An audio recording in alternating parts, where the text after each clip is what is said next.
President ordered the expulsion of dozens of Russian intelligence officers and the closure of the Russian consulate in Seattle. This action is a response to Russia's use of a military-grade chemical weapon in the United Kingdom and was taken in conjunction with our allies and partners around the world, including more than a dozen countries in the EU and NATO and others around the world. Today's actions make the United States safer by reducing Russia's ability to spy on Americans and to conduct covert operations and threaten America's national security. Call last week with President Putin. He decided not to. There was a statement coming out from the press secretary on this, and the last sentence basically outlined, our approach to this, which is our relationship with Russia is frankly up to the Russian government and up to Vladimir Putin and others in senior leadership in Russia.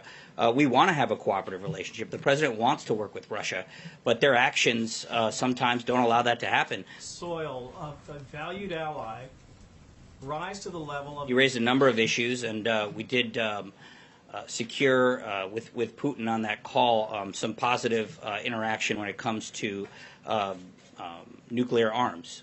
So there were certainly positive developments from that call, and the president will continue diplomacy with Russia and with Putin. But this action by the president is very clear. His consistent story that he did not do what has been joined at the hip with UK on this matter. With the UK on this matter, we stand firmly with our ally.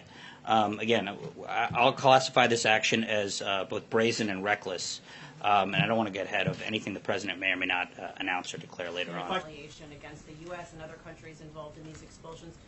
But this type of an action cannot be tolerated. The United States is responding to Russia's action, as I called it, brazen and reckless. So this is a U.S. response. We want to work with Russia. The ball's in their court is, with respect to how they want to respond. Jim. Economically, you have to go after Putin's cronies. The United States has issued sanctions on key Russian oligarchs in response to the meddling in the 2016 election.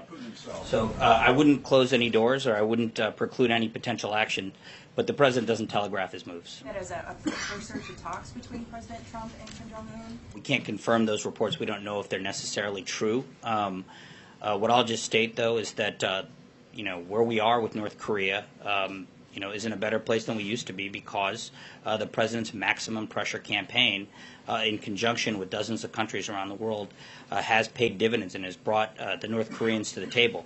So we're looking forward to a potential summit some months in advance. They've done what the U.S. not just alleges, say they. The president did discuss a range of issues with Vladimir Putin.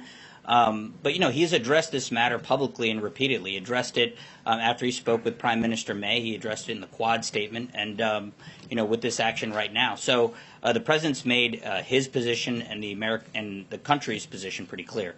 Role in this, and can you tell us a little bit more about the president's role in what looks like a pretty coordinated effort? This was a coordinated effort, and the president spoke with many foreign leaders, our European allies and others, and encourage them to join the United States in this announcement. We think that this is not just an important message.